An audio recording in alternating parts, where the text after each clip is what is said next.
I am absolutely sick and tired of the disrespect given to the Miami Dolphins by NFL media. Today's edition is brought to you by Bleacher Report and Pro Football Focus, who did not have much complimentary things to say about the offseason that the Dolphins have had. And I don't think it's the best offseason of all time, but it's better than what grade Bleacher Report and Pro Football Focus gave us. PFF gave us a C+, which is at least somewhat comparable, but Bleacher Report, the fraudulent people that they are, gave the Dolphins offseason a D+ grade. I just am having a hard time seeing how you could grade the Dolphins offseason as a D+. We're going to talk all about it on today's show. I'm Nic Rohloff. This is Dolphins Today by Chat Sports. But quick initial thoughts. I don't want to come up here and act like the Dolphins won the offseason and had the greatest offseason of all time, because they didn't.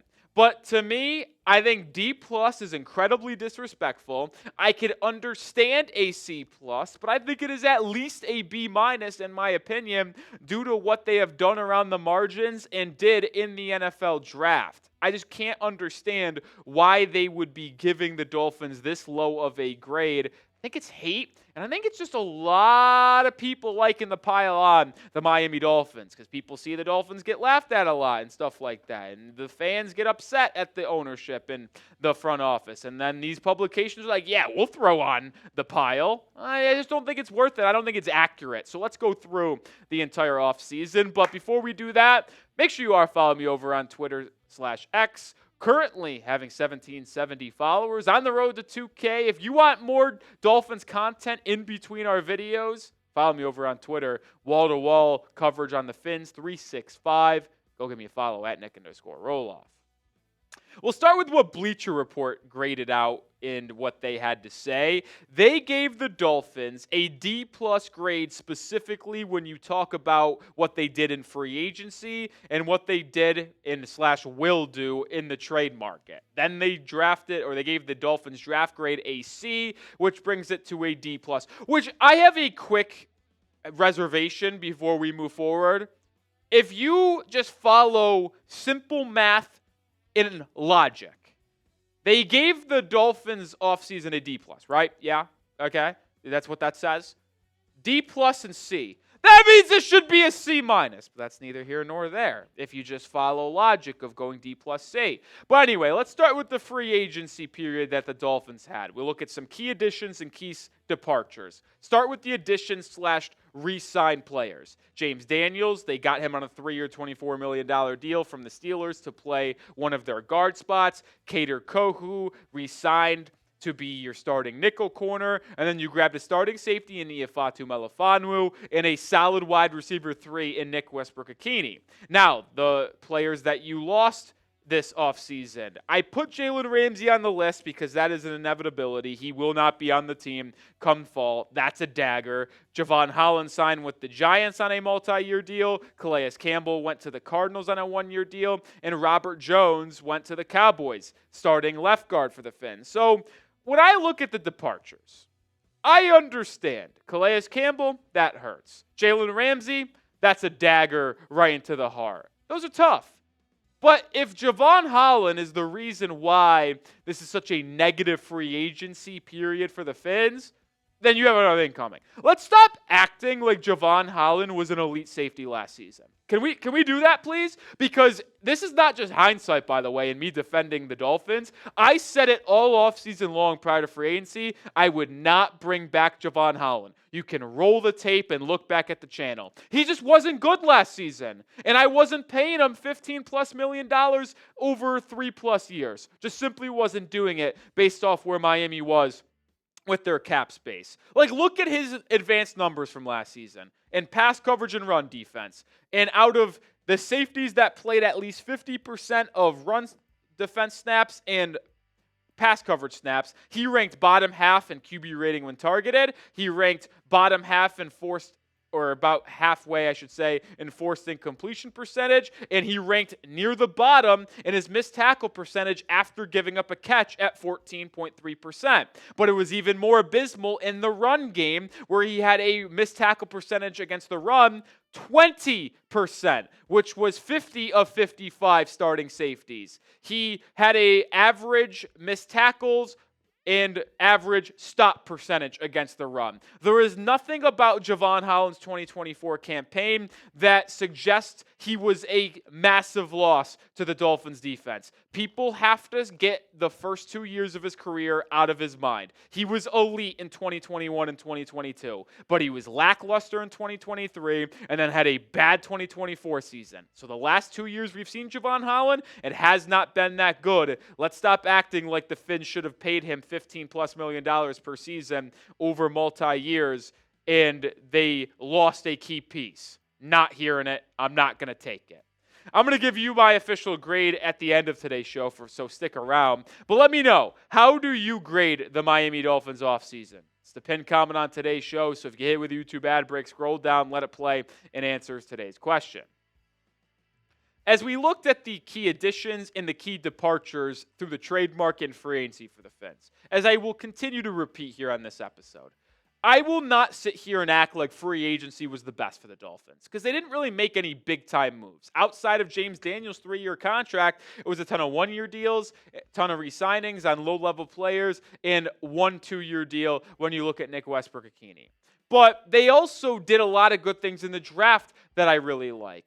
When you think about this offseason, I think one thing could come to mind. You could think of trenches and you could think of physicality. Look at some of the free agents Miami signed. James Daniels, trenches, physicality. Nick Westbrook-Ikhine, physical wide receiver. You look at what they did in the draft. These 4 picks stand out the most to me in terms of what they'll be able to do year 1 for the Finns, but also physical, tough mindset of football players. Kenneth Grant in the first round. Day 1 starter next to Zach Sealer on the defensive line. He can play 3 tech, he can play 1 tech. Jonah Savaiinaea, a starting offensive guard right away, but he's also versatile, can play 4 offensive line spots for you at the next level if you need him to. Jordan Phillips, who I think will be a good rotational defensive lineman year 1 with 1 tech upside, replacing Benito Jones next year. And then Ollie Gordon, the 6th round running back out of Oklahoma State, who excelled at short yard situations, running in between the tackles. Perfect complementary back as that 3rd, 4th guy to Devon Achane, Jalen Wright, and the free agent you signed, Alexander Madison. Listen, they addressed the trenches. That was the biggest thing for the Finns to do this offseason. Upgrade their offensive line so they can run the ball at an average level, because last season it was absolutely embarrassing, but they also need to protect Tua Tagovailoa, and then they get younger and more athletic in the trenches. I love Calais Campbell. I wanted him back to the highest degree. But he is also 37 years old. And I'm not upset that the Dolphins missed out on Calais Campbell and were forced now to go to the defensive line and draft 3 guys. They got Grant, they got Jordan Phillips, they got Zeke Biggers in the 7th round, they got more physical, they got more athletic, and they invested in the trenches. Why are we acting like this is a bad thing when everybody, including me and other publications out there, said it was the number 1 thing Miami needed to do this offseason? Just don't get the hate from Bleacher Report on the draft and the free agency class. We're going to shift over to what Pro Football Focus said here in a second. But we are sponsored by Prize Picks, the daily fantasy sports platform I play every single day. Take advantage as the basketball playoffs are winding down right now. Don't miss your last chance to get in on the action. You could add your favorite players to points, rebounds, assists. Take your pick of more or less for your shot to win up to 2,000 times your cash today. And you could turn your playoff hot takes into tickets to basketball's championship series as well. Every lineup you make on Prize Picks will enter you into the Takes the Ticket sweepstakes, which could get you and a +1 a VIP trip to the ship. They've got features that are Taco Tuesday, Flex Friday, that make playing it so much fun. You can play daily, you can play season long. How about series long? I have an entry for the Knicks Pacers Conference Finals series. I'm going more than Miles Turner points per game, more than Tyrese Halliburton assists per game, and less than Karl-Anthony Towns rebounds per game. You can combine basketball. You can combine baseball, hockey, golf, everything in between. And when the football season rolls around, you can get started with them as well. Join them now. Download the app today and use code CLNS to get $50 instantly after you play your first $5 lineup. That's code CLNS to get $50 instantly after you play your first $5 lineup. Prize Picks. Run your game. Links in the description and comments of today's video. Let's segue over to Pro Football Focus and what they had to say now about the Miami Dolphins offseason. They were at least a little bit more nice than Bleacher Report. Remember, Pro Football Focus gave it a C+, Bleacher Report gave us a D+. PFF said, and they highlighted Jevon Holland again. So this is obviously a sticking point for these two. It's hard to think that the Dolphins are in a better spot than when they started the offseason. They lost Jevon Holland, who admittedly struggled on his way to a 57.1 PFF coverage grade this past season. Miami brought in James Daniels at guard after earning a 92.9 PFF grade in 2024 before getting hurt in Week 4. They got better in the trenches by drafting Kenneth Grant and Jonah Savaiinaea. I still have big concerns about the Dolphins secondary and the team's long-term outlook. Well, I'll say this, folks. I understand the secondary concern, and it is a major concern. I have been saying all the time about how bad the quarterback room and the safety room could be and will likely be after you trade Jalen Ramsey. But everybody flamed the Miami Dolphins over the past couple of off seasons about not re-signing key guys on the offensive line and defensive line like Robert Hunt, like Christian Wilkins, and they needed to fix the trenches. Well, now they address the trenches. They add Kenneth Grant, Jonah Savaiinaea, Jordan Phillips, James Daniels. 4 key starters. They got younger, more athletic, more physical. Like I've been saying, they address the trenches. But now they get a bad grade for doing that? Like, make it make sense for me. Everybody says, fix the O-line, fix the D-line. Miami does that. Oh, you didn't do a good job enough. What? Like, I don't understand it. As I mentioned in the off, like I believe they're just hating to hate. And I get it. The secondary is a major concern. But to me, with what they had to work with in this offseason, they did a very, very good job.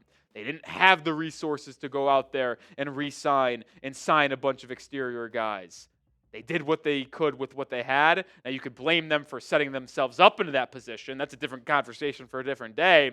But based off what they had to work with this offseason, I think that's a pretty solid offseason that they've had so far, which is what I think people are failing to realize is that they didn't have a lot to work with. But make sure you do subscribe to the channel. We're going to round out the conversation on this show here in just one second. But we have daily Dolphins content 100% free. Some of these other spots like Pro Football Focus, ESPN Plus, they make you pay. We don't. Subscribe right now for free Dolphins content every single day. Join the channel and help us get to 70K subscribers.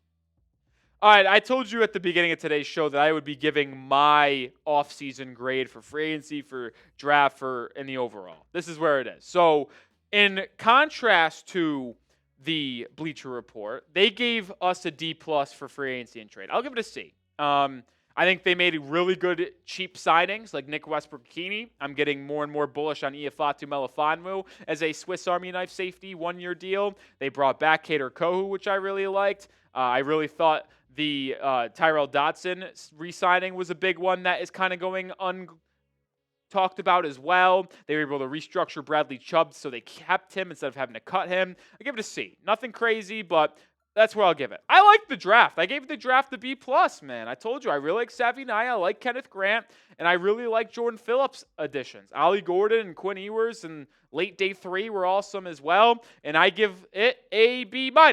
And the best news is, folks, it's not done yet. Like, the offseason could still continue. And I think we might have to bump those grades up if the Dolphins ultimately end up signing 2 corners like Rasul Douglas and Asante Samuel Jr. Like, all those grades that I gave it and the grades that were given by Bleacher Report and Pro Football Focus already factored in the loss of Jalen Ramsey as that inevitability.